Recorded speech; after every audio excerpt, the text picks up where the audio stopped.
صحابہ کا نماز کے وقت فوراً دکانیں بند کرنا۔ حضرت عبداللہ بن عمر رضی اللہ عنہ ایک مرتبہ بازار میں تشریف رکھتے تھے کہ جماعت کا وقت ہو گیا۔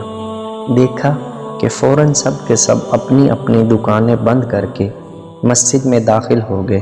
ابن عمر رضی اللہ عنہ فرماتے ہیں کہ انہی لوگوں کی شان میں یہ آیت نازل ہوئی جس کا ترجمہ یہ ہے کہ ان مسجدوں میں ایسے لوگ صبح اور شام اللہ کی پاکی بیان کرتے ہیں جن کو اللہ کی یاد سے اور بالخصوص نماز پڑھنے اور زکوٰۃ دینے سے نہ خریدنا غفلت میں ڈالتا ہے نہ بیچنا۔ وہ ایسے دن کی پکڑ سے ڈرتے ہیں جس میں بہت سے دل اور بہت سی آنکھیں الٹ جائیں گی۔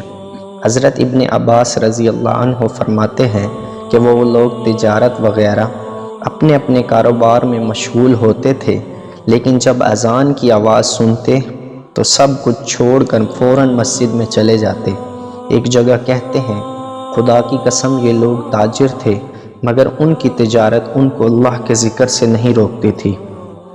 حضرت عبداللہ بن مسعود ایک مرتبہ بازار میں تشریف رکھتے تھے کہ اذان ہو گئی۔ انہوں نے دیکھا کہ لوگ اپنے اپنے سامان کو چھوڑ کر نماز کی طرف چل دیے۔ ایک حدیث میں حضور صلی اللہ علیہ وسلم کا ارشاد ہے کہ قیامت کے دن جب حق تعالی شانو تمام دنیا کو ایک جگہ جمع فرمائیں گے تو ارشاد ہوگا، کہاں ہیں وہ لوگ جو خوشی اور رنج دونوں حالتوں میں اللہ کی حمد کرنے والے تھے؟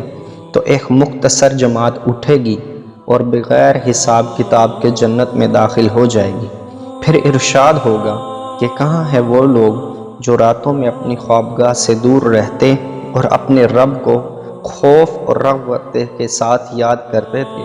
تو ایک دوسری مختصر جماعت اٹھے گی اور وہ بھی جنت میں بغیر حساب کتاب کے داخل ہو جائے گی۔ پھر ارشاد ہوگا، کہاں ہیں وہ لوگ جن کو تجارت یا بیچنا اللہ کے ذکر سے نہیں روکتا تھا؟ تو ایک تیسری جماعت مختصر سی کھڑی ہوگی اور جنت میں بغیر حساب داخل ہوگی۔ اس کے بعد بقیہ لوگوں کا حساب شروع ہو جائے گا۔